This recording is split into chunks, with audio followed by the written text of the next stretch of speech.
불교 공부하는 법 오늘 두 번째 시간입니다. 1페이지 밑에 제2항 위기의 한국 불교.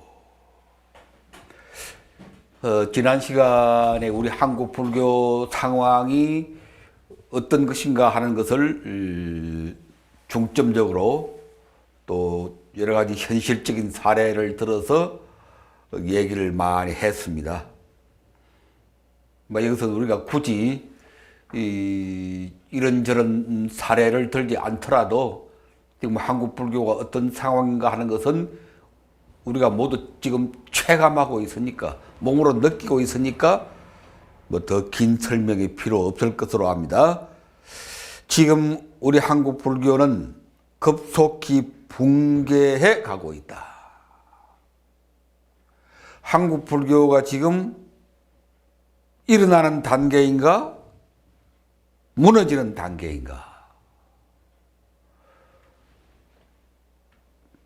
일어났으면 좋겠는데 실상은 무너지고 있다. 좀 심하게 말하면은 한국 불교의 씨가 말라가고 있다. 그 씨가 말라간다고 그러니까 좀 과하기도 하고 좀 충격적인 얘기이기도 한데, 씨가 말라가 버리면 뭐 이제 농사 다 지었다는 얘기인데, 끝날 때가 다 됐다는 얘기인데,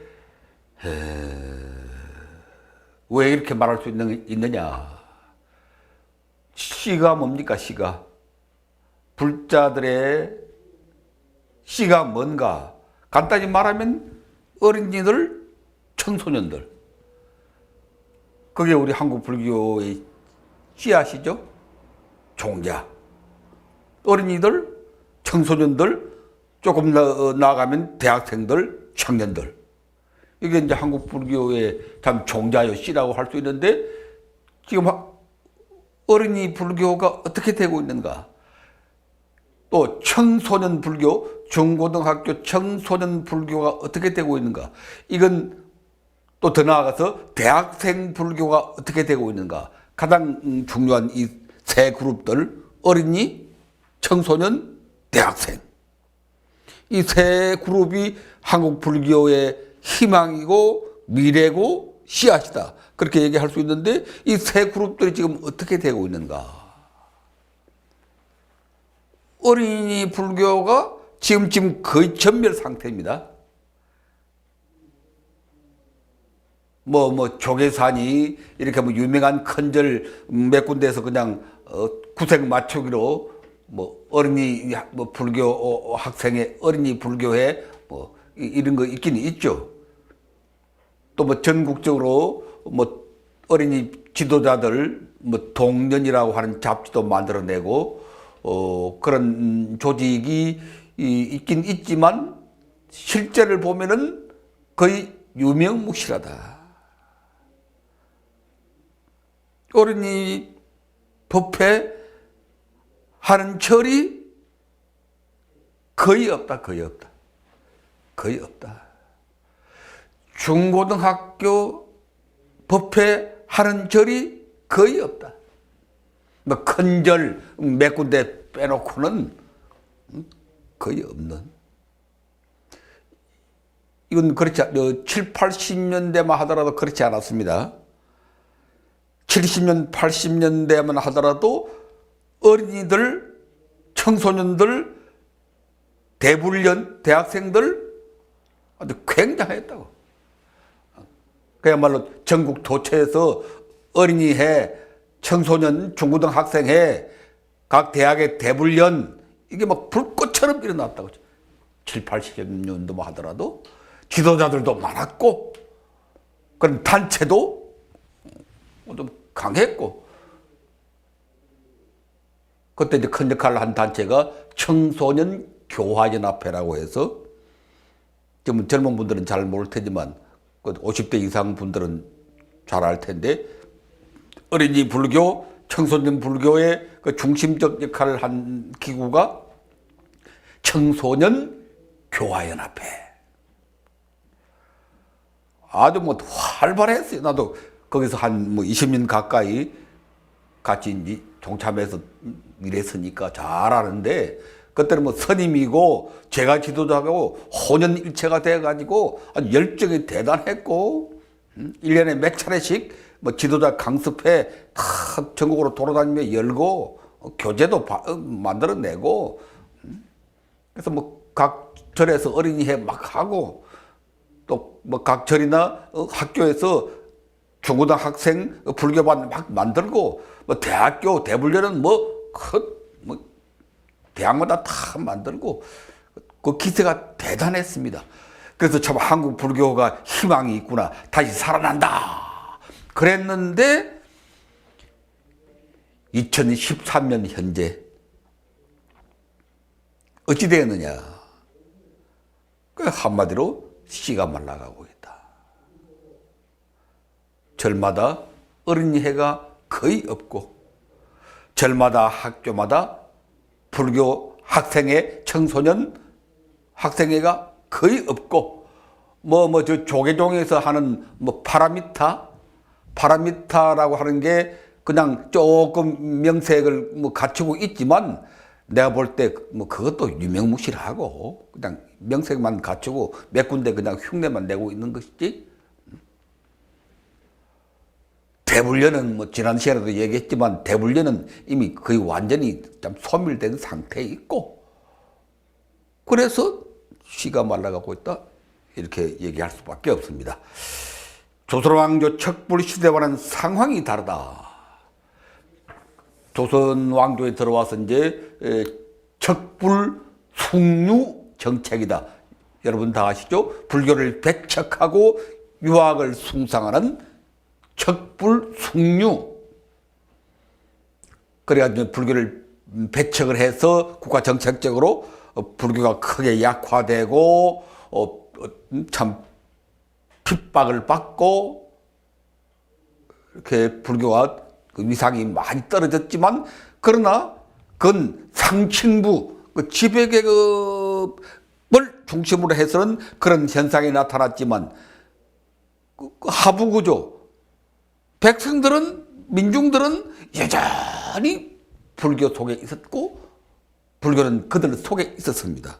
조선왕조 시대는 그저 뭐 관리들, 벼슬아치들, 그 사람들은 뭐 유학을 내세우고 주자학을 성리학을 내세우면서 불교를 배척하고 했지만, 그 사람들도 사생활로 들어가 보면은 암흑의 정성이다, 암흑의 판서다, 겉으로는 뭐 유학이고 성리학이고 그리고 불교는 뭐 무시하고 그랬지만, 그 사람들 사생활로 집안으로 들어가 보면 다 불교라. 그 부인들은 다 절에 다녔다. 왕실에 그 왕후나 뭐 왕실 가족들부터 전부 절에 다 다녔다. 그치? 왕도 개인적으로 보면 다 어떻게 보면 부처님 가까이 했던, 뭐 가장 유명한 세종대왕 같은 분은 뭐 가장 열렬히 불교를 신앙했던 그런 군주였습니다. 그래서 겉으로는 억불이다, 척불이다 해서 불교가 많이 약화되었지만, 그건 상부 구조만 그랬고, 그럴 때는 성녀들이 정치에 참여하고 권력을 가까이 하고, 성녀들이 말하자면 국가의 관리처럼 행세했습니다. 그걸 성관제도라고 해요. 성관제도.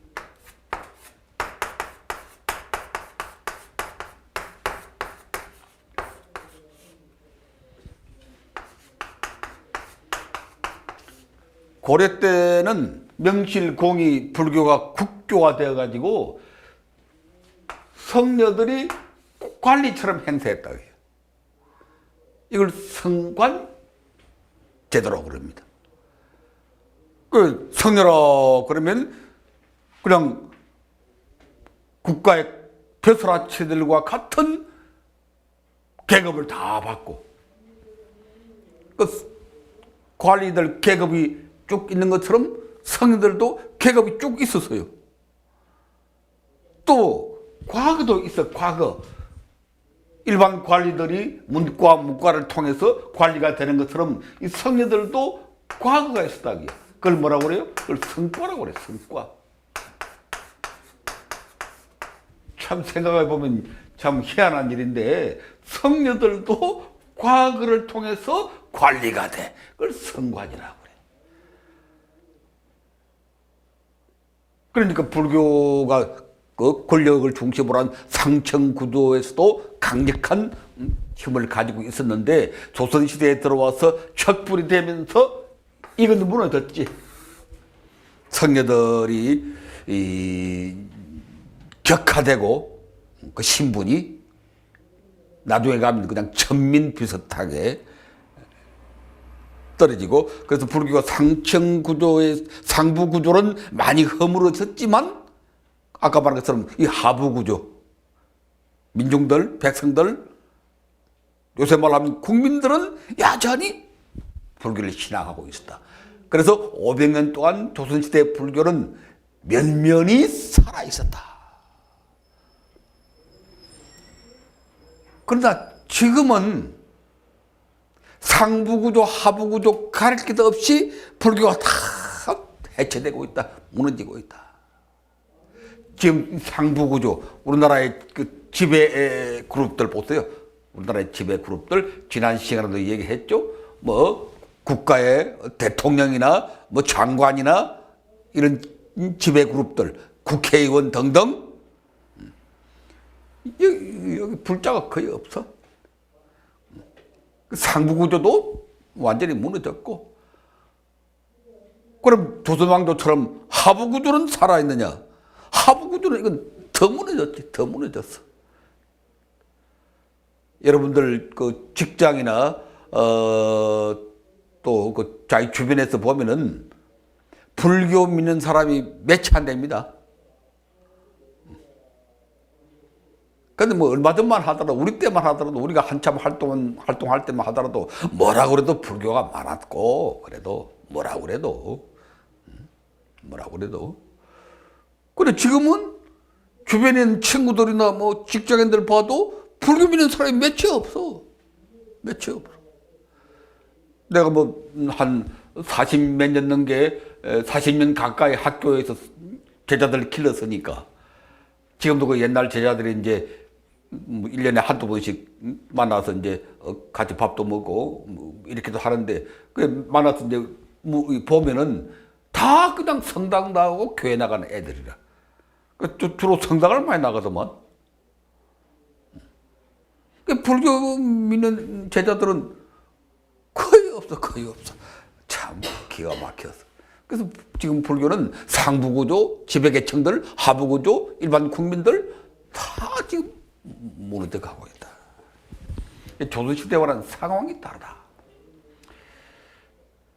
불교도 공동체, 교단은 존재한 적이 없고, 여러분들 잘 이해가 안 될 텐데, 아니 왜 우리나라에도 뭐 불교도 공동체, 불교 교단이 있어 왔자 지금도 뭐 교단이라는 게 있지 않느냐 할지 모르지만, 지금 우리가 말한 이 교단은 흔히 교단이라고 그러잖아요.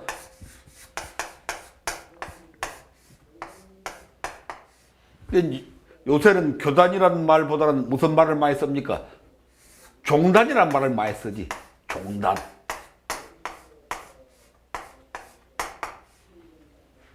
여러분들도 교단이라는 말보다는 종단이라는 말이 익숙하죠? 뭐 조계종단에서, 태고종단에서. 근데 지금은 그러니까 이 교단이라는 말이 거의 사라졌어. 지금 우리 불교 교단에서 그런 말 잘 안 쓰잖아요. 그 말은 불교도 전체가 어우러지는 그런 불교 교단이 없다는 얘기지. 실제로 없잖아요. 실제로 없잖아요. 조계종, 태고종, 진각종, 무슨 종이에요? 저거 구인사, 천태종, 또 무슨 종 등등 이걸 전체를 포괄하는 그런 단체가 없잖아요 지금. 한국 불교 종단 협의회 뭐 그런 정도는 있지만 그건 각 종단이 그냥 이렇게 서로 교류하는 그런 정도의 단체이지 전체 불교도를 아우르는 그런 조직이 없어. 그러니까 우리나라는 지금 현재 교단이 없고 과거에도 불교도 전체를, 이 불교도 전체란 말은 출가 제가를 다 포함해서 하는 말입니다. 출제가, 출가, 제가, 이걸 우리가 흔히 사부대중이라고 그러는데, 사부대중을 포괄하는 그런 교단은 우리 역사상 있어 본 적이 없다. 지금만 그런 게 아니다. 조선시대는 그건 말할 것도 없고, 불교가 번창했던 고려시대에도 출가와 제가의 사부대중을 아우르는 그런 통일된 교단은 있어 본 적이 없고, 지금 현대로는 오로지 종단만 있다. 근데 이 종단이라고 하는 건 그럼 이건 사부대중의 공동체냐? 조계종이나 태고종, 종헌에 보면은 종단의 헌법, 종헌에 보면은 똑같이 사부대중으로 구성한다 이렇게 돼 있어요. 조계종도 우리 종단은 사부대중으로 구성한다 이렇게 돼 있어. 그런데 실제로 보면은 누구만 존재하느냐? 실제로는 성녀들만 존재한다. 그걸 우리가 뭐라고 합니까? 실제는 성단만 존재한다.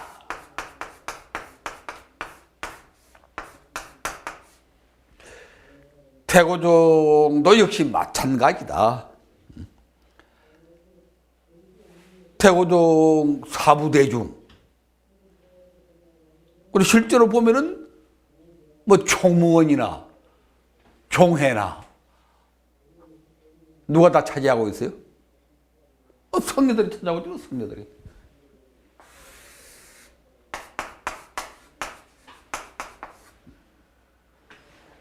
말은 종헌에는 사부대중으로 해놓고 실제로 권력 잡고 다 하는 사람들은 성녀들만 한다. 그러니까 교단은 없고 종단이라는 이름은 있는데 실제로 보니까 성단만 있더라. 그러니까 이건 무슨 말인가 하니 우리 한국 불교는 사부대중을 함께 결합시키는 통일된 공동체가 없다. 있어봤자 성단만 있을 뿐이다. 그리고 그 성단도 대가리 표적이 서로 싸우고 있을 뿐이다.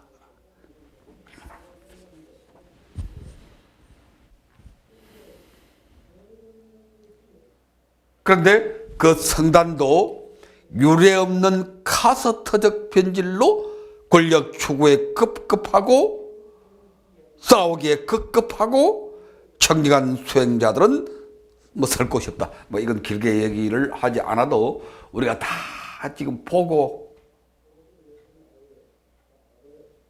몸으로 느끼고 괴로워하고 있는 것이기 때문에 성단이라도 좀 제대로 하면은 우리 스님들만이라도 다 단결이 되어 가지고 헌신적으로 제가 대중들을 이끌고 불교 발전을 위해서 헌신하고 그렇게 하면은 또 얼마나 또 다행일까.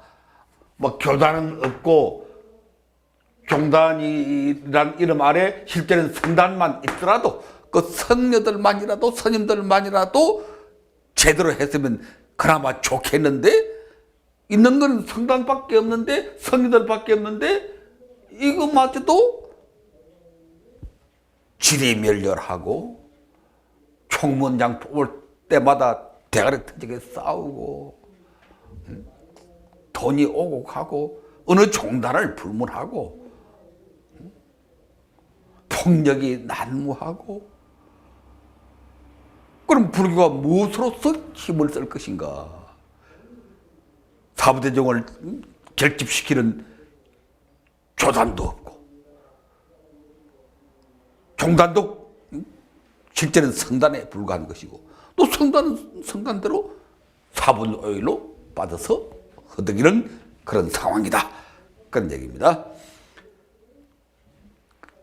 스님들은 그렇다 치면은 그럼 제가들이라도 정신 차려서 잘하면 될 거 아니냐 그런 건데 그 제가들은 어떠냐? 제가 지도자들은 개인적 학문과 수행에 몰두하고 그 제가 지도자들 보면은 뭐 개인적으로 뭐 공부하고 하는 분들은 또 많고 수행하는 분들은 많습니다. 개인적인 학문과 수행에 몰두하고 근데 그 다음 문제가 제가 지도자들도 다 지금 파로 나눠서 지금 서로 갈라지고 서로 싸우고 있습니다. 실제 인터넷 같은 데 들어가 보면은 그게 그대로 드러나고 있어요. 초기파, 대성파, 참선파, 또 초기 불교하는 사람들도 또 그 안에도 파가 많아. 무슨 근본 불교파? 최근에 들었는데 초기 불교하는 사람들 가운데 단멸파가 있다네. 단멸파가.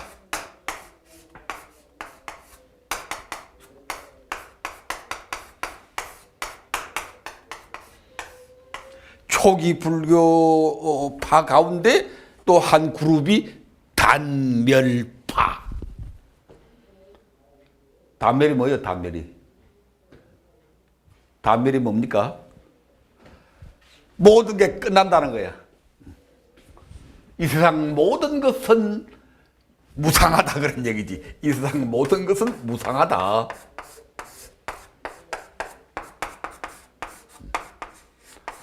무상하니까 이거는 끝나는 거다.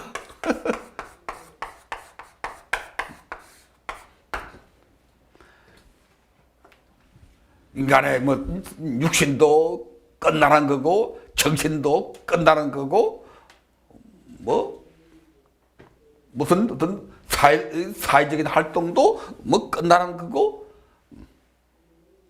모든 게 끝난다 그야. 그렇게 강력하게 주장하면서 이것이 불교다라고 외치는 그룹들이 지금 인터넷 들어가면 강력하게 버티고 있어요. 그 사람들을 단멸파라고 합니다. 단멸파.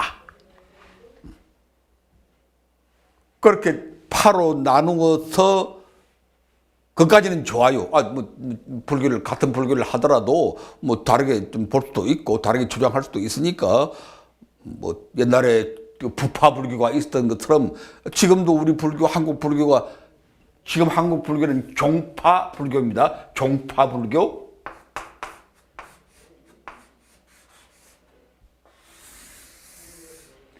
지금 한국 불교는 종파 불교입니다.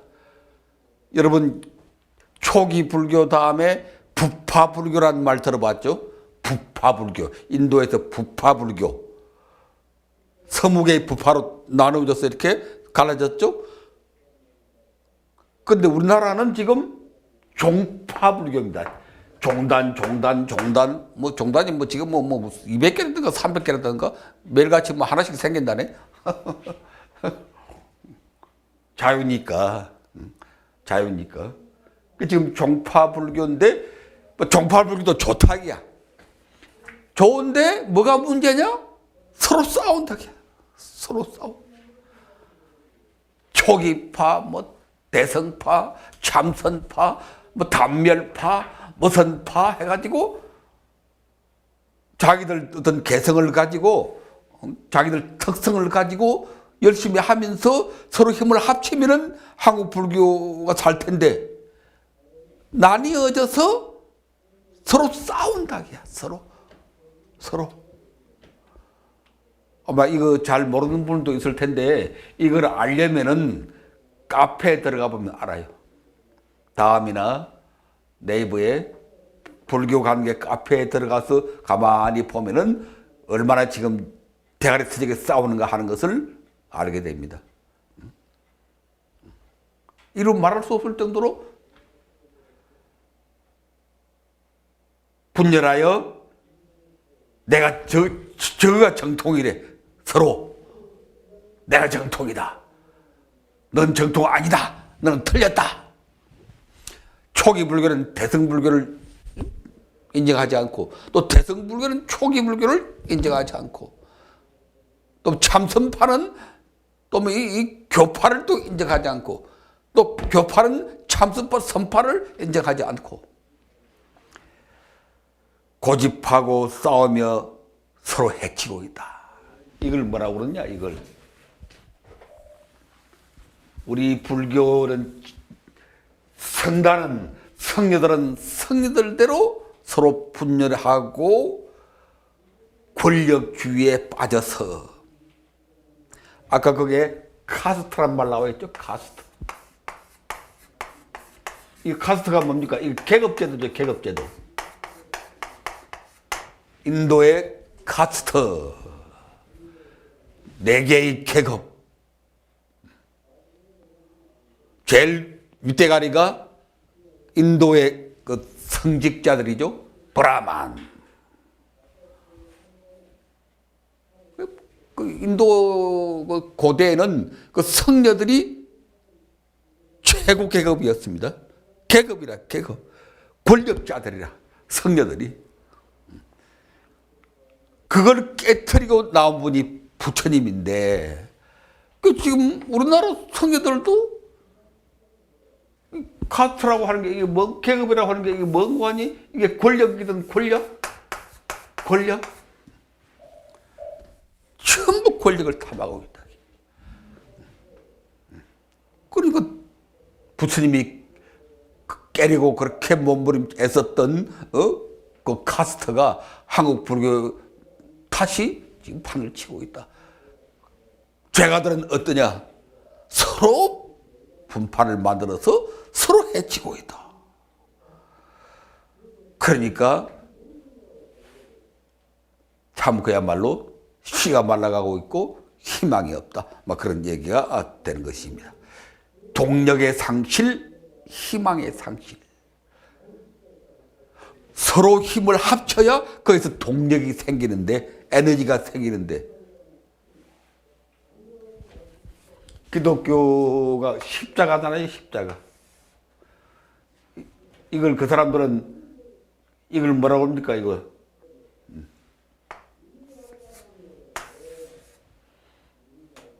이건 더하기죠, 더하기.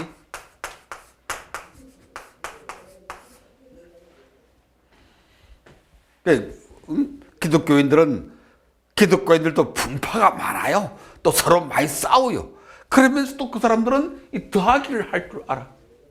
내부적으로는 싸우면서도 외부에 대해서는 단결해가지고 하나의 힘을 모은다. 그럼 불교는 불교는 뭐야 그러면?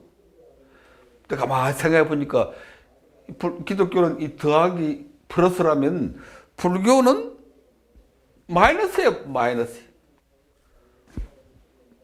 아니면 엑스표예요, 엑스표.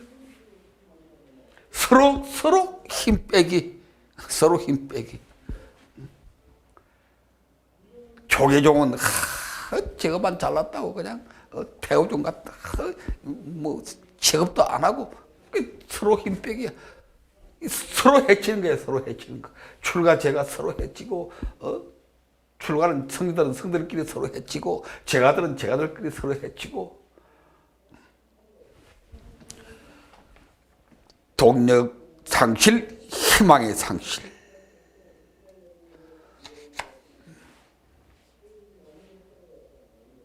대포 맞고 일그러진 바미안 대불이 남의 일이 아니다. 이렇게 나가면 어떻게 되느냐? 그 미래가 뻔히 눈에 보인다. 이교도들한테 여지없이 당하는 거지 뭐. 그 상징적인 사건이 몇 년 전에 아프간의 그 이슬람들이 영어로는 이슬람이라고 그러고 그 사람들 말로는 무슬림 그립니다. 무슬림. 무슬림이란 말 많이 들어봤죠? 무슬림. 또는 모슬렘 그러는데 무슬림. 우리가 쉽게 말할 때는 이슬람. 그 아프가니스탄의 그 극단적인 무슬림들이 바미안 대불이라고 하는 그 아프가니스탄의 오랜 그 참 유적 국보 같은 그런 유적 큰 불상이 있었는데 거기다 어떻게 했어요? 대포를 막 쏘아버렸지. 그 불상 얼굴에다가 막 대포를 쏘아버렸어. 그게 세계적인 문화유산인데 바미안 대불이 우리나라로 말하면 석굴암 불상 같은 그런 세계적인 문화유산인데 이 이슬람 놈들이 근본주의자들 극단주의자들이 거기다 대포를 쏴버렸다 그야. 우상이다. 그러니까 그 대불의 얼굴이 깨어지고 그냥 뭉개지고 그런 것들 여러분들 다 봤을 텐데 그게 아프간에서만 일어났던 남의 일이 아니다. 이대로 진행이 되면은 뭐 종교는 자유니까 또 뭐 각자 평화롭게 해서 조용히 불교 믿는 사람들은 불교 믿는 사람들대로 그냥 뭐 세력이 크지는 못하더라도 오붓하게 이렇게 모여서 조용하게 잘 나갈 수 있었으면 좋겠는데 그렇게 안 된다. 지금 우리가 상대하고 있는 이 기독교라는 종교는 이슬람 못지않은 강력한 전투적인 종교입니다. 그건 뭐 서양 기독교 역사를 보면 알지. 피로 얼룩진 서양 기독교 역사. 저희들끼리도 뭐 신고 구교해서 뭐 피 흘리고 싸우고 이슬람과도 지금까지도 싸우고 이라크 전쟁, 뭐 이란 사태, 뭐 이스라엘과 팔레스타인 분쟁 이게 전부 기독교하고 지금 이슬람하고 싸우는 겁니다. 끊임없이 서로 싸우고 있다. 피로 얼룩진 침략적인 그런 종교거든 기독교가. 기독교 믿는 개인들은 착한 사람 많고 훌륭한 사람 많고 우리가 존경할 만한 분들이 많습니다. 그러나 한 집단으로서의 기독교는 지금 말한 것과 같이 피로 얼룩진 침략적이고 정복적인 그런 상황 속에서 기독교가 이렇게 강성하고 불교가 이렇게 약화되면은 조용하게 우리들끼리 모여서 편안하게 이렇게 지낼 수가 있느냐? 안 된다. 안 된다. 다음 2페이지.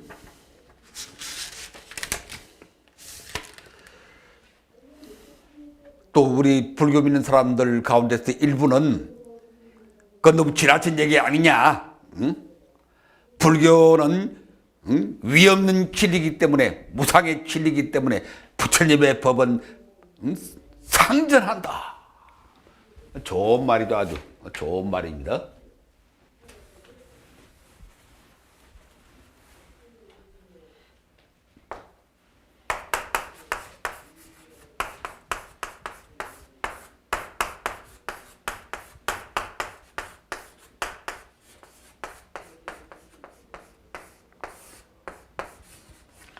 이런 말이 있죠.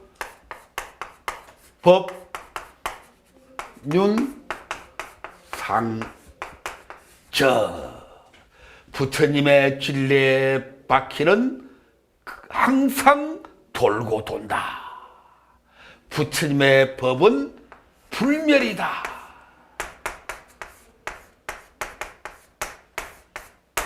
불멸이다. 그러니까 걱정하지 마라. 기독교가 어떻고 이슬람교가 어때도 부처님의 진리는 불멸이다. 법륜은 부처님의 진리의 바퀴는 끊임없이 돌고 돈다. 한국 불교는 안 망한다.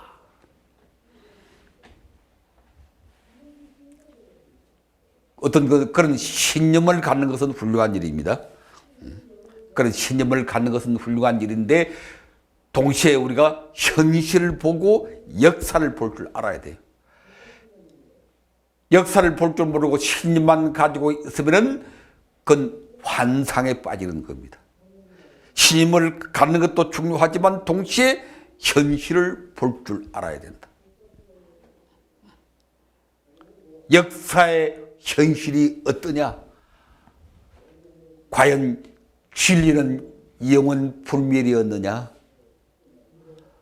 부처님의 법은 불멸이었느냐?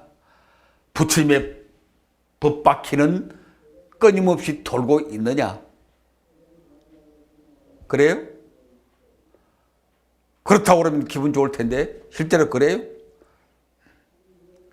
신념은 좋은 신념이지만 역사의 현실이 그런 이야기예요. 인도 부처님 나라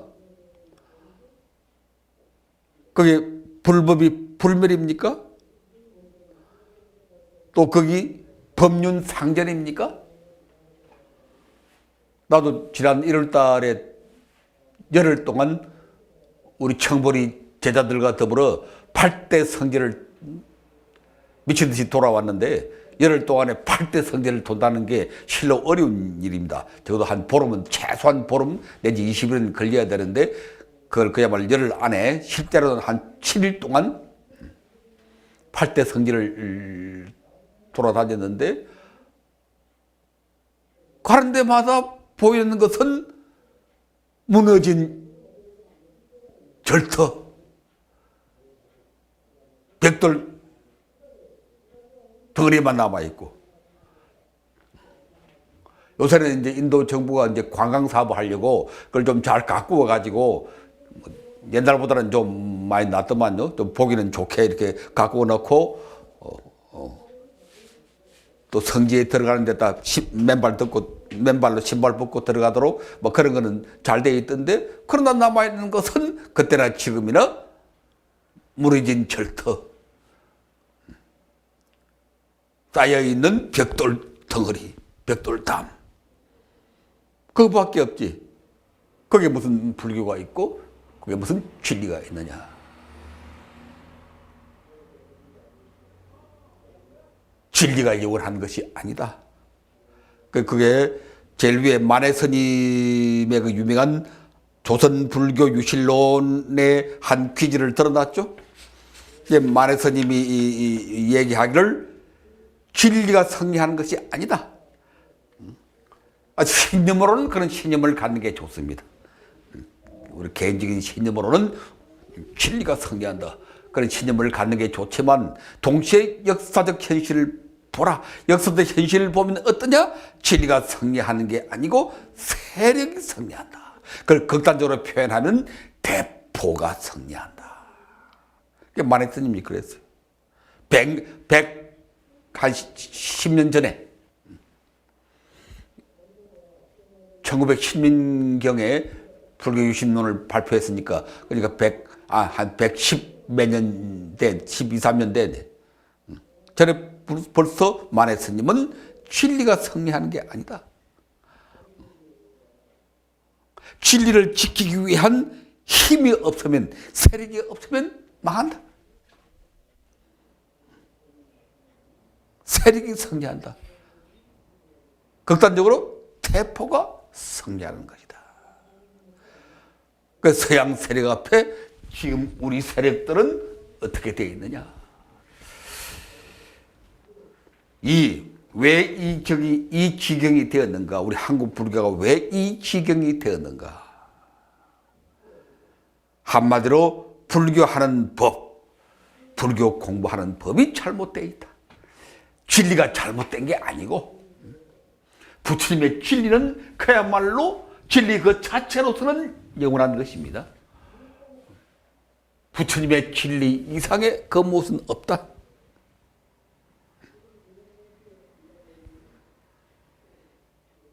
그러나 그 부처님의 진리를 부처님의 법을 실제로 하는 방법이 잘못되어 있다. 여기 청정수가 있는데 청정수가 콸콸콸 쏟아나는데 그 청정수를 퍼가지고 어떻게 쓰느냐에 문제 있다. 청정수 그 자체가 문제가 아니라 부처님의 진리 그 자체가 문제가 아니라 그걸 쓰는 방법, 쓰는 사람들 그게 문제가 있는 것이다. 그리고 공부하는 걸 우리가 잘못했다. 그 진리를 잘못 쓰고 있다. 청정수를 잘못 쓰고 있다. 그래서 이 모양이 되었다. 부처님 진리 탓이 아니다. 쓰는 우리들 문제고 우리들의 방법의 문제이다. 지금 그럼 우리는 어떻게 부처님의 진리를 쓰고 있느냐? 잘못 쓰고 있다. 어떻게 잘못 쓰고 있느냐? 세 가지 병폐. 아주 간단하게 요점만 크게 이야기해놨습니다. 어떻게 잘못 쓰고 있느냐? 첫째는 교학주의, 경전주의. 여러분들 가만히 생각해 보십시오. 우리나라 한국의 그 불자들, 좀 불교 지식인들, 불교 공부하는 방법을 보면은 주로 뭘로 불교 공부합니까? 교리 공부. 그 또 다른 말로 하면 경전 공부.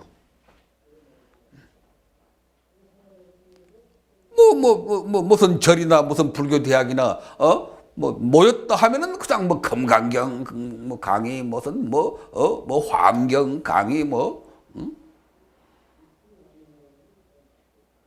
또는 불교 초기 교리 대성 사상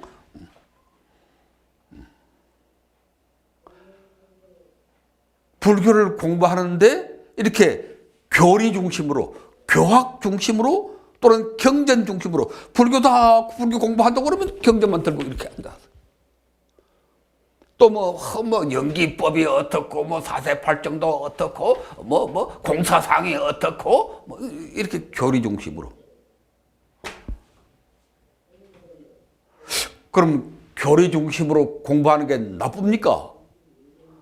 그럼 불교를 경전 중심으로 공부하지 어떻게 공부해라 하는 겁니까? 교리 공부하는 그 자체가 나쁜 게 아니고 경전 공부하는 그게 잘못된 게 아니고 교리에만 파묻혀서 경전에만 매몰돼 버린다. 이게 문제다. 매몰이란 말 알죠? 광산의 광부가 토사에 매몰되었다. 매몰되면 그냥 숨막혀 죽는 거예요. 그래 불교 공부하는 사람 여러분 자신들 가만히 봐요. 지금까지 불교 공부하는 방법 보면은 그냥 경전 공부 안 하는 사람도 많지. 불교 공부한다면서 경전 제대로 안 보고 경전 한 권 제대로 안 읽고 하는 사람들도 물론 많아요. 그보다는 경전 공부하는 게 낫다 그렇게 말할 수 있지만 그런데 오늘도 경전, 내일도 경전, 10년 전에도 경전, 10년 후에도 경전. 화엄경에 이게 무슨 사상이고 이게 무슨 해석이 금강경에 사구계가 어떻고 저쩌고 맨날 그것만 따지고 앉았다.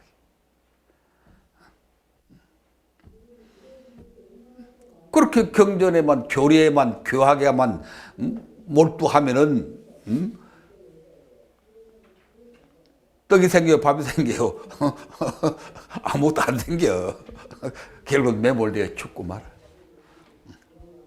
그게 잘못된 거라. 그렇게 공부하면 다 어떻게 돼버리고 마는 관이 교리 중심으로 좀 근사하게 말해서 교학 중심으로 경전 중심으로 공부해보면 불교가 무엇에 빠져버리는 거 하니? 관념주의에 빠집니다. 관념주의.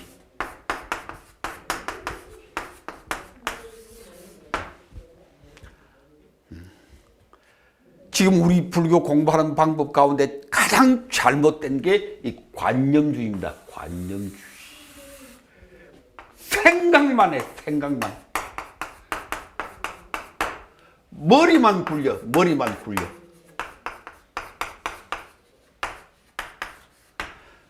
지금까지 우리가 불교 공부해온 방법을 보면 전부 앉아서 머리만 굴리고 있어, 머리.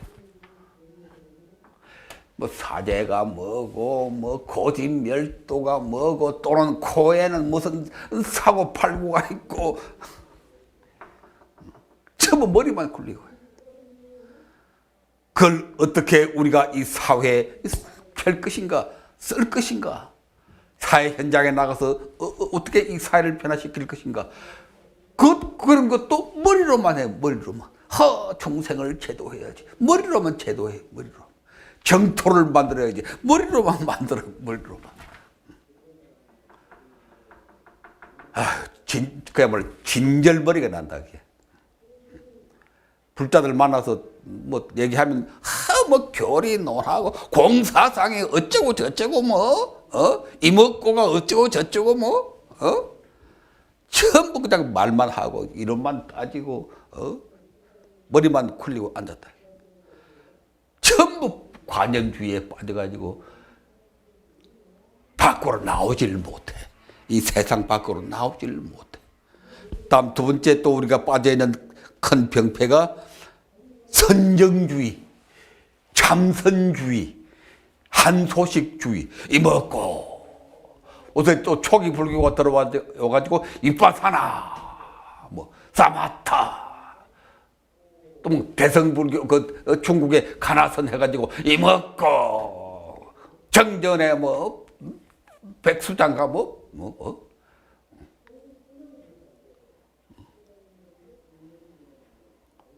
불교 한다고 그러면 그냥 앉아서 이렇게 자기 자승을 찾는다나? 자승을 찾는데 또 이 마음 찾는데, 마음. 또 자기 찾는데, 자기. 그러면 참선만 하고, 이빠사나만 하고, 사도만 들고 앉은 거야.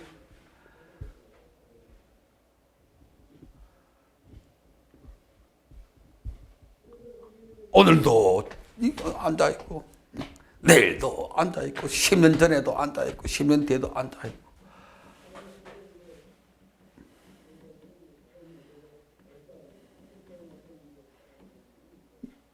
이 선정주의.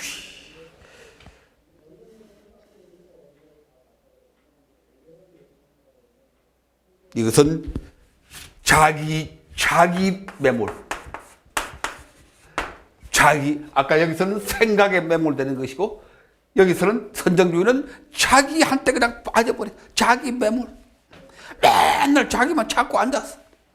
자성이 청정하네, 뭐 어쩌고저쩌고, 마음이 태양 같으니 뭐 같으니 마음만 찾고 이렇게 앉았어. 맨날 마음만 찾고 앉았어. 맨날 자성만 찾고 앉았어.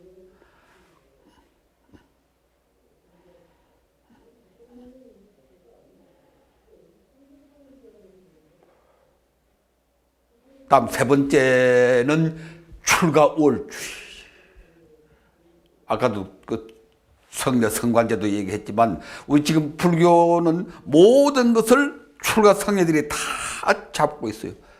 출가 성녀들만 우월하고, 출가 성녀들이 다 독점하고 있어. 절 운영하는 거, 종단 운영하는 걸 성녀들만 한다. 그건 약과고, 그건 별것 아니라고 치더라도, 법의 문제, 깨달음의 문제, 성불하는 거, 아라한 되는 거, 전부 출가만 된다기야. 출가만 제일다기야. 너희들은 속이는, 이거 아무것도 아니다. 속인들은. 성녀들은 이 속인이라는 것을 아주 우습게 보는, 일반 신도들을 아주 우습게 보는, 겉으로는 아이고 보살님, 거사님, 사부대중이 평등이지 실제로 그 성녀들 머릿속에는 이 속인들이라는 말부터가 이게 잘못된 용어고, 저거는 뭐 출세간의 대단한 존재들이다, 그지? 그리고 이 속인들 이렇게 얕자. 속으로는 백이면 백, 백이면 백, 늙은 스님이나 젊은 스님이나 꼭 같더라. 이상하대. 출가 전에는 좋은 멀쩡한 그런 친구들도 출가하고 깎고 오면 이 사람이 바뀌어버려. 웃기더라고. 나 그리고 수없이 경험했지. 수없이 경험했지. 봤지.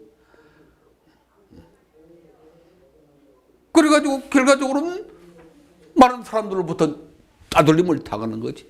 집안 잘났다고 그러니까 누가 좋아해요? 폐쇄주의에 빠지는 거지. 폐쇄주의. 고립되고 마는 거지. 민중들로부터 고립되고 마는 거지. 지금까지 우리가 공부해온 방법은 세 가지로 요약할 수 있다. 전부 교리, 뭐 경전, 관념에 빠져버리고. 전부 뭐 참선, 이빠사나, 뭐 사마타, 뭐 하면서 어떤 신비주의에 빠져버리고. 한수제가 하면 뭐 신비한 뭐가 될 것처럼 신비주의에 빠져버리고. 또 전부 스님들 뭐 최고고 그냥 스님들만 깨달을 수 있고 알아낼 수 있고 이래가지고 그냥 민중들과는 이렇게 격리되고 고립되는 고립주의에 빠져 있고. 지금까지 우리가 불교해온 방식이 바로 이런 방식이었기 때문에 지금 우리가 오늘날과 같은 위기를 자초하고 있는 것이다.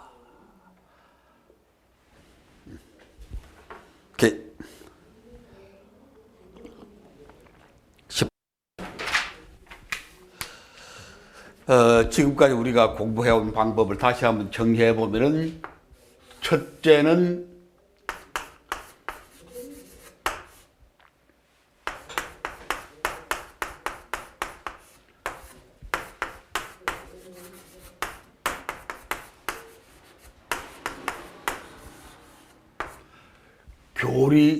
교학주의 공부.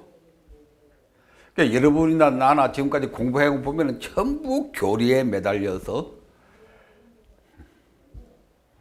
경전에 매달려서, 교리나 경전 공부하는 그 자체가 나쁘다는 말은 아니라는 건 이미 다 우리가 알고 있죠. 거기에만 매몰되니까 어떤 병폐에 빠지는 하니 우리 불교는 지금 관념주의에 깊이 빠져 있다. 불교는 오로지 관념밖에 남아있는 게 없어요. 그 대성불교의 그 좋은 사상들, 사상만 근사하지, 뭐, 생각만 근사하지, 실제는 아무것도 없다. 아까도 말했지만 불교는 대평등이다. 그 얼마나 근사한 사상입니까? 그런데 우리 아까 말한 것처럼 우리 불교 교단 내부에서도 대평등이 없다. 출가 제가가서 계급처럼 이렇게 돼 있고, 또 출가는 출가 안에서도 제가는 제가 안에서도 서로 뭐 분열해서 서로 싸우고 관념에 빠져 있다.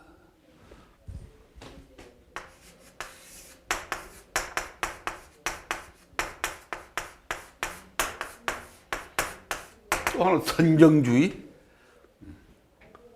남방불교로 말하면 이빠사나. 오로지 이거 해야만 그냥 알아야 된다. 또 북방으로 말하면은 참선, 그 가운데서 관아선이 최상승의 해탈법이다. 이거 해야 뭐 한수씩 한다. 그거 하는 건 나쁜 게 아니고 당연히 이빠사나 해야 되고 당연히 참선해야 됩니다. 그게 매몰돼 버리니까 이 다 문제가 이 매몰된다. 매몰된다. 묻혀버린다. 거기만 빠져버린다. 그러니까 이것은 어떤 신비주의,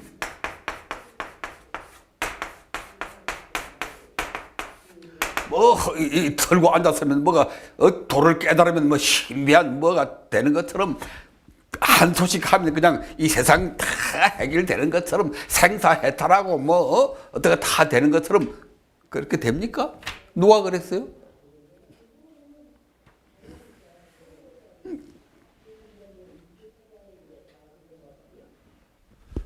또 하나는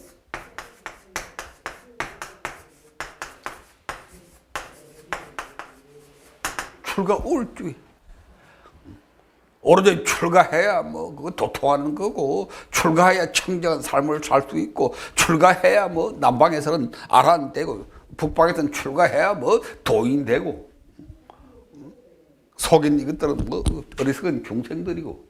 그래서 불교가 그냥 대중들로부터 외면당하고 고립되는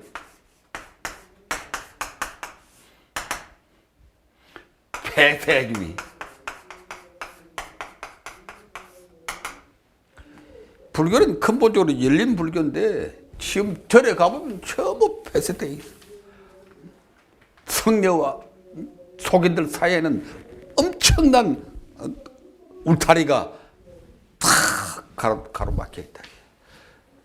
그래서 요 근데 절에 가면은 불교에 오면은 사람들이 대접을 못 받아요. 사람들이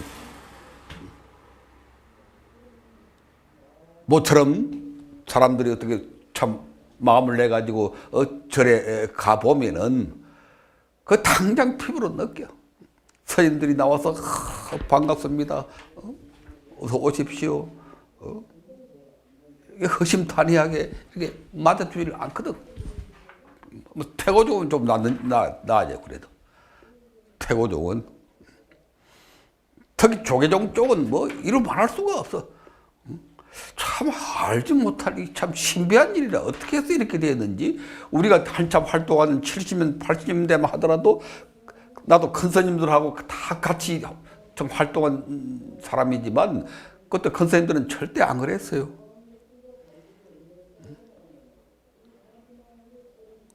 한국 불교의 한 상징이었던 석주 큰 스님, 몇 년 전에 입적하셨지만 그런 분은 우리 한국 불교를 대표하는 큰 스님이고, 석주 스님. 또 나는 평생 동안 불교하면서 같이 했던 어른이 그 정무 스님이라고, 작년에 돌아가신 용주사 정무 스님. 또 지금도 살아 계시는 조계사에 계시는 무진장 스님. 다 큰 스님들이고 훌륭한 공부도 많이 한 훌륭한 스님들인데 평생 같이 했어요. 근데 뭐 출가다 재가다 그게 어떤 뭐 울타리, 상하의식, 우열의식, 출가는 우라고 재가는 열대, 그런 의식이 전혀 없었어요. 실제 그런 것도 아니니까. 한 가족처럼 어울리고, 그렇다고 서로 뭐 참 예의를 어기고 출가 재가의 어떤 경계를 뭐 무시하고 그런 건 절대 아니지. 그런데 근본적으로 한 동지로 같이 일하고.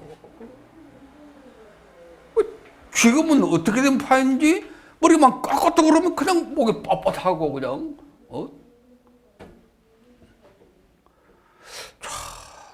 참으로 불행한 일이고 크나큰 병에 걸려 있다. 그러니까 일반인들도 사실을 한다.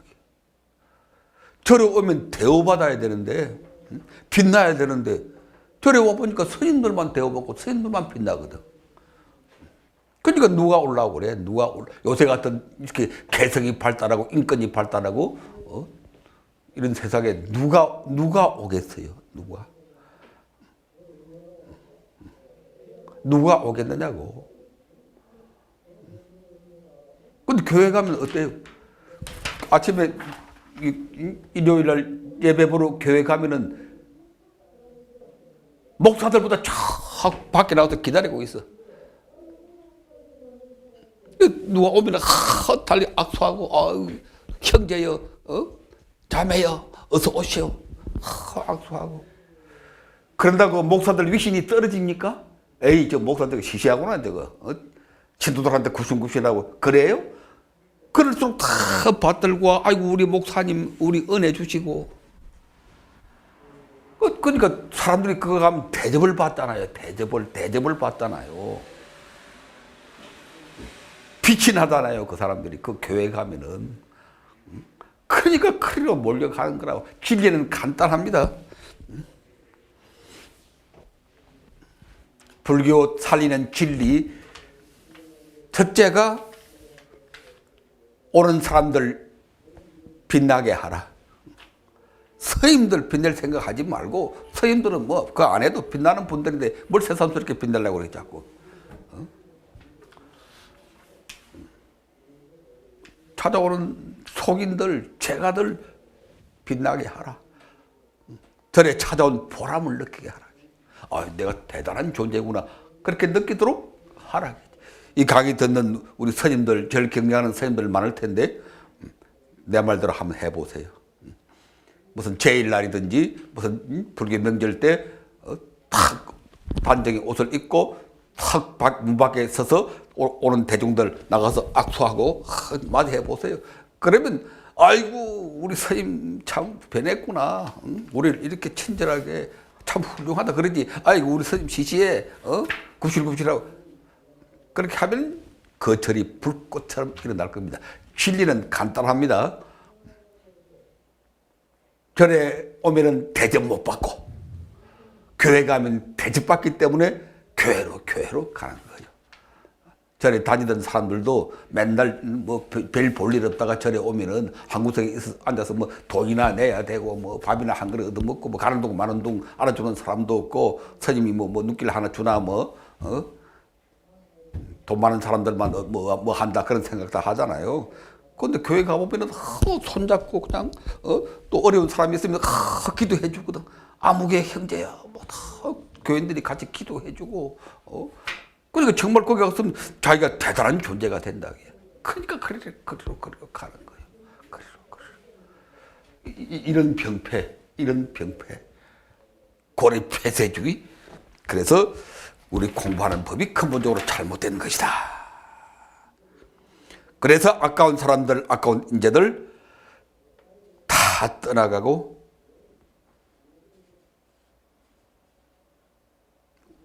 그 사람들이 가지고 있는 그 뛰어난 에너지 다 우리는 잃고 있다. 사람들이 다 가버리니까 인재가 없으니까 지금은 불교 집안에 인재가 없어요. 이제 인재가 없어요. 인재가 뭐 우리 교단이 뭐 필요해가지고 정부에 무슨 뭐 하나 교섭을 하려고 해도 편들어줄 인재가 지금 없어. 옛날에는 법조인들은 불교인들이 많았거든.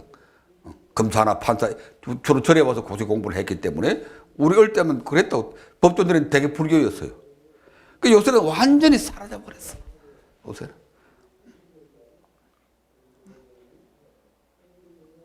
그 사람들이 없고 인재들이 안 오고 그 힘을 쓰지 못하니까 살아날 길이 있나?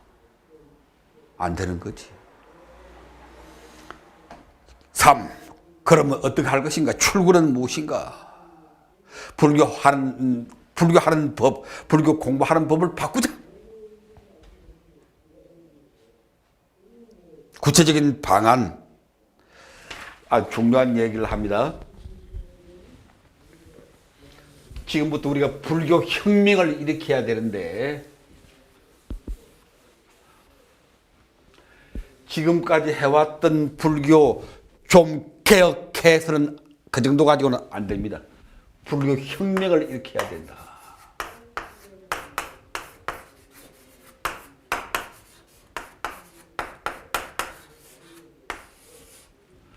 혁명이라는 말이 정치적인 용어이기 때문에 쓰기가 좀 못한데 뭘 좋은 말이 없을까요? 만해 스님은 불교 유신 그랬지만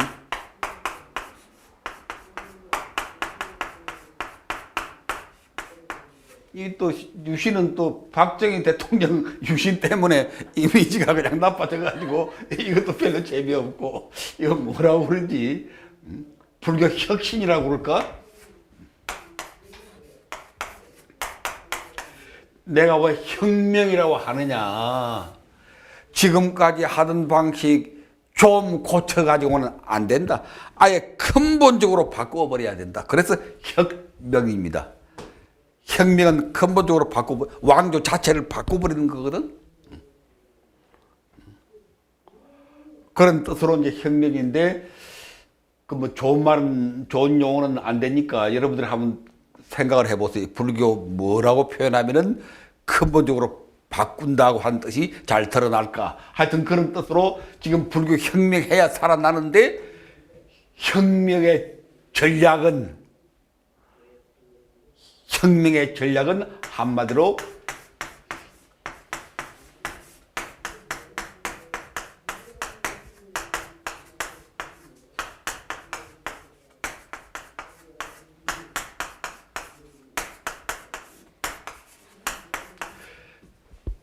현장의 불교를 해야 되고 현장의 불교학을 해야 된다. 이 현장주의,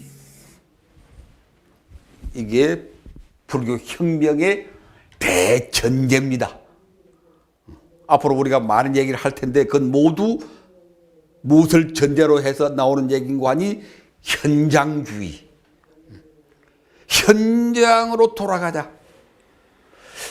교리 공부도 현장 중심으로 교리 공부를 하자. 그러면 이거 다 살아난다. 참선 선정도 현장 중심으로 참선을 하자. 그러면 다 살아난다.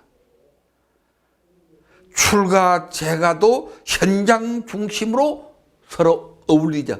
그러면 출가도 살고 재가도 산다. 지금까지 우리가 불교해온 방법 가운데 제일 잘못된 게 현장의 상실입니다. 현장의 상실. 매몰되어 가지고 교리에 매몰되고 경전에 매몰되고 위파사나에 매몰되고 참선에 매몰되고 출가 의식에 매몰되어 가지고 현장을 놓쳐버렸다. 현장을 상실했다. 이 현장이 무슨 현장입니까? 이 현장이 삶의 현장.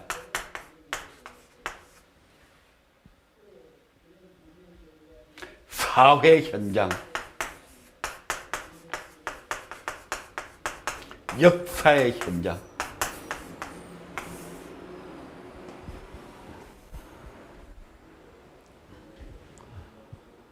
많은 사람들의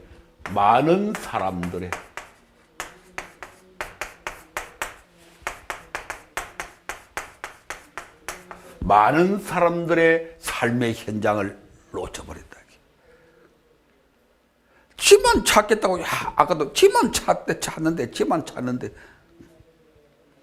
성철 스님이 자기를 바로 봅시다. 그랬거든. 그럼 자기 바로 본다고 이렇게 앉았는 거야. 자기 바로 본다고. 지만 보고 앉은 거야, 지만. 아무리 보고 있은들 그게 나오나? 그게 자기가 나오나? 마음을 바로 봅시다. 그러니까 마음도 또 본다고 앉아. 마음 본다고 앉아. 첫날 만날 찾아보라. 마음 본다고 마음 보이나? 자성을 바로 봅시다. 자성 찬다고 또 앉았어. 말하기가 무서운데, 말하기가 무서워. 뭐 하라고 그러면 그거 찬다고, 그것만 매달려. 거의 뭐.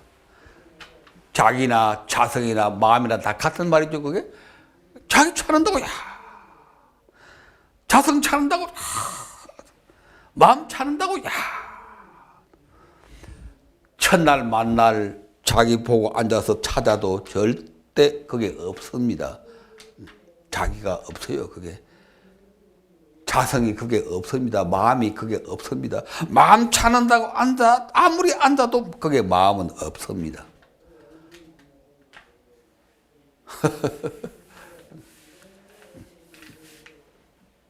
그럼 자기가 어디 있느냐? 많은 사람들 속에 있습니다.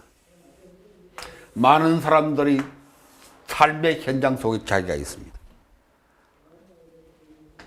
자기를 찾고 싶거든 많은 사람들하고 가서 부딪히고 만나요. 많은 사람들 만나서 대화도 하고 싸움도 좀 하고 사랑도 하고 그렇게 하면 내가 이런 존재구나 하고 알게 돼.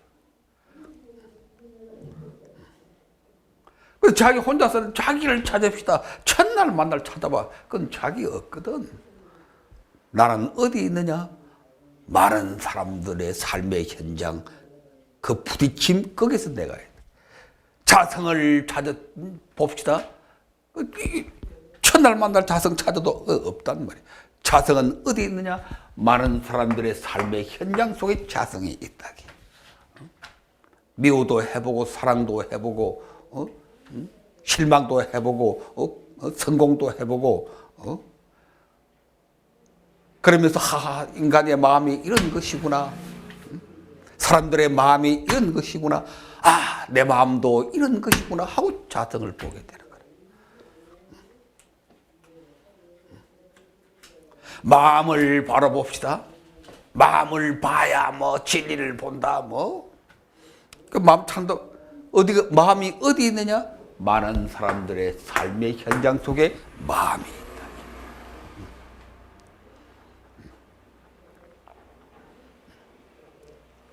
그래서 앞으로 우리가 불교 혁명을 전개해 감에 있어서 기본적인 대전제, 어떤 경우에도 꿈에도 잊지 말아야 할 게 현장에 서서 현장의 불교를 하자. 경전 공부 좋은 일이, 경전 공부해야죠. 경전 공부 안 하면 되겠어요? 근데 어떻게 경전 공부할 것이냐? 현장에 서서 경전 공부를 하자. 현장을 생각하면서 경전 해석을 하자. 문자 해석에 매달리지 말아라. 대충만, 경전 대충만 이해하면 돼요. 대충만 이해해라. 대충만.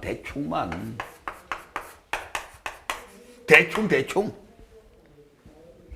뭘 미주알, 고주알 따지고, 뭐 경전 공부하는 거 보면 한자 써놓고 설명하고, 단어 하나 써놓고 설명하고, 색적 시공, 색은 뭐고, 뭐 공은 뭐고, 디랬다 그렇게 하지 말라고. 그러니까 매몰되어 버리는 거라고.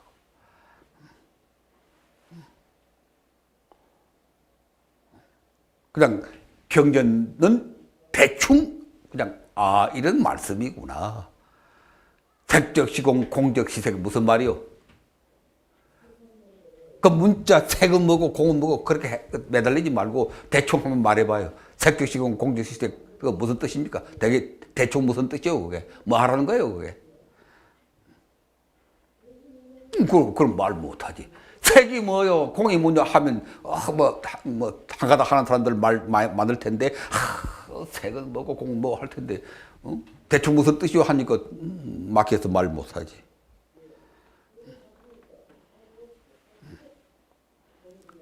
색적시공 공적시색 그 대충 말로 하면은 욕심 부리지 마라 그런 뜻이요. 욕심 부리지 마라. 그 말 하려고 그 복잡한 얘기를 한 거나 대충 말하면 욕심 부리지 말고 베풀면서 살아라 그런 뜻이에요. 바다심경 그 복잡하게 그걸 큰 문자로 해석하고 단어로 해석하고 교리로 해석하고 끝도 없고 한도 없어. 뭐 책도 많대. 바다심경 해설 미친 짓이야 그거. 미친 짓. 바다심경 망치는 짓이라 그게. 문자에 교리에 매몰되다 보니까 이거 대충 무슨 뜻인지 다 잊어버린다 그냥. 다 잊어버려. 그냥 우리가 화엄경을 공부하고 금강경을 공부해도 대충 그 줄거리만 뜻만 터득하면 돼요. 대충 해라. 경전 공부 교류 뭐 사제팔정도가 뭐냐 미주알 고주알 파고 알지 말고 사제팔정도 대충 알면 돼. 대충.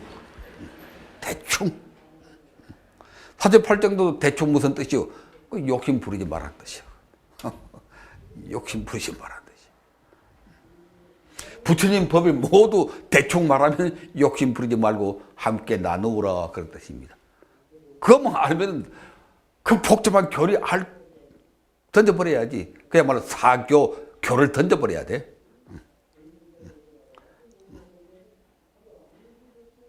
분리문자 문자에 매달리지 말고 대충 뜻만 알아라 이게.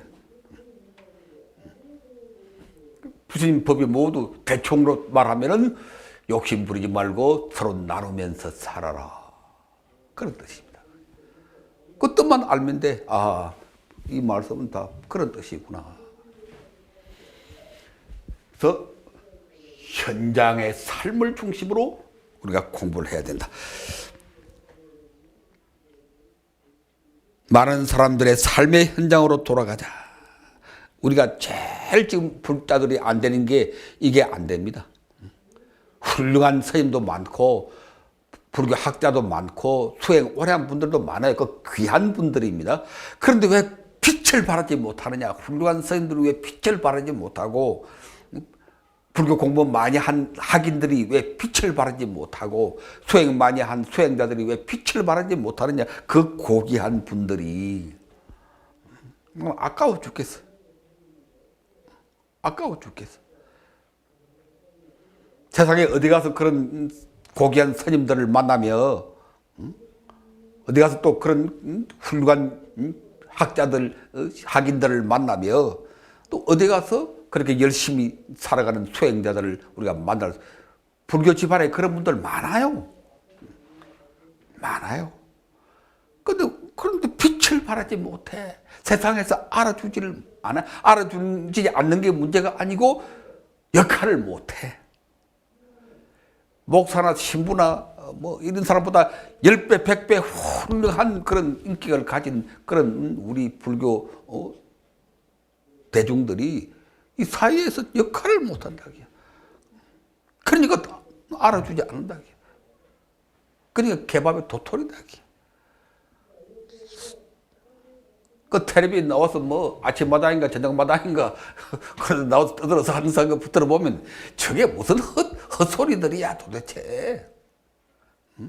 스님 수행 많이 한 스님들 모셔놓고 얘기 들어보면 얼마나 좋은 얘기들이 많을 텐데 저는 헛소리들을 하고 길길거리고 앉았던 이야기야. 그런데 알아줘야지. 스님들 아무 훌륭한 스님 있어도 알아줘야지. 왜 알아주지 못하느냐? 현장을 상실했기 때문에. 훌륭한 스님들이나 학자들이나 그 수행자들이 현장을 모르기 때문에, 현장을 상실했기 때문에 아무리 공부 많이 하고 도가 통해도 쓸모가 없다. 쓸모가 없다. 아깝게 쫙이 없다. 현장으로 돌아가면 빛을 발한다. 그러니까 공부 많이 한 스님들이 이 세상에 나와서 이 세상 사람들 살아가는 모습들을 그 속에 부딪히면서 그 좀 알아라. 그러면 그 지혜가 엄청 빛을 발한다. 수행자들의 그 인격이 빛을 발한다. 그 학문이 빛을 발한다. 다 빛이 다 지금 죽었어. 죽었어. 그 빛을 다시 살리는 법이 현장으로 돌아가라. 현장으로 돌아가라. 사회적 통찰, 사회적 헌신의 현장. 현장으로 돌아간다는 게 뭐냐? 헌신한다는 겁니다. 사회적 헌신. 이 현장으로 돌아간다는 게 무슨 말인고 하니, 많은 사람들의 삶의 현장으로 돌아간다는 말이 무슨 말인고 하니,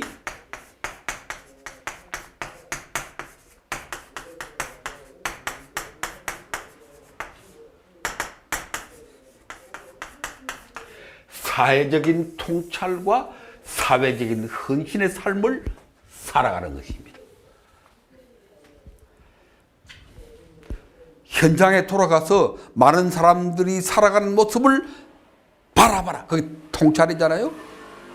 맨날 자기만 바라본다고 해봤자 그건 헛일이니까 내 말 명심해요. 앉아서 10년, 20년 마음 찾는다고 앉아봤자 절대 안 됩니다. 절대라는 말을 내가 쓸 수 있어요. 왜? 마음은 본래 없는 것이기 때문에. 그럼 마음은 어디 있느냐? 많은 사람들과의 부딪힘에 번쩍번쩍 마음이 습박하는 거지. 전기가 눈에 보여요? 전기를 아무리 보려고 해도 전기 눈에 안 보여. 이 스파크 현상인데, 이게 스파크. 어떤 저항 필라멘트를 통해서 저항하니까 스파크 현상으로 이게 보일 뿐입니다. 그래서 전기 자체는 안 보이는 겁니다. 우리 마음은 본래 안 보이는 거요. 어떻게 해서 보느냐? 다른 사람과의 부딪힘, 스파크를 통해서 우리 마음을 볼 수 있는 겁니다. 이건 엄청난 진리지.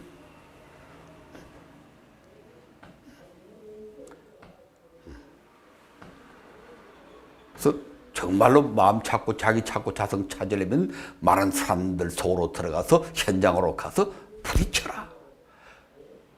이 세상 사람들이 어떻게 살고 있는가를 바라보라. 사회적 통찰. 그걸 보면은 가만히 있을 수가 없어요. 지금 우리 동포들이 얼마나 어렵게 힘들게 고통스럽게 살고 있습니까? 단돈 10,000원이 없어서 자살하는 사람들 많고, 아프리카에 가면 단돈 10,000원이 없어서 병들어 죽는 사람이 어린이들이 무수히 많다. 그런 현장을 통찰하고 가만히 있겠어요? 그걸 못 보니까 멍청하게 가만히 있지. 가서 보면 통찰하면은 흥신하게 되는 거라. 불교는 처음부터 끝까지 뭐 하는 종교냐? 사회적 통찰과 사회적 헌신입니다. 이걸 하기 위해서 현장으로 가자겠지. 현장으로 가서 보고 바쳐라. 몸 바쳐라. 그래야 우리 불교가 불꽃처럼 일어난다. 명상하기 친구 여러분 명심하십시오. 사회적 통찰과 사회적 헌신, 많은 사람들의 깨달음, 많은 사람들의 견성, 이것이 불교의 알파와 오메가이다. 처음이자 끝이다. 이것이 붓다 서가모니의 법, 그 핵심이다. 이것 있으면 불교이고 이것 없으면 불교 아니다. 외도이다. 다시 한번 사회적 통찰과 사회적 헌신, 이것을 통해서 우리가 가는 것은 많은 사람들의 깨달음, 대중견성, 이것이 궁극적인 목표입니다. 이걸 통해서 끝나는 게 아니라 우리가 가야 할 궁극적인 목표는 대중견성, 자타일시 성불도. 예불문의 마지막 원공법계 재중생, 많은 사람들 자타일시 성불도, 대중견성. 불교가 멋있잖아요. 그러니까 이것이 불교의 근본이고 핵심이다. 이렇게 하면은, 현장으로 돌아가면은 다 살아난다. 많은 사람들의 삶의 현장으로 사회적 통찰, 사회적 헌신의 삶으로 돌아가 불교해야 다 살아난다. 교학도 경전도 살아나고, 선정도 참선도 살아나고, 출가제가도 살아난다. 이 땅의 동포들도 살아나고 일체 중생이 다 살아난다. 자, 오늘은 여기까지. 마하반야바람이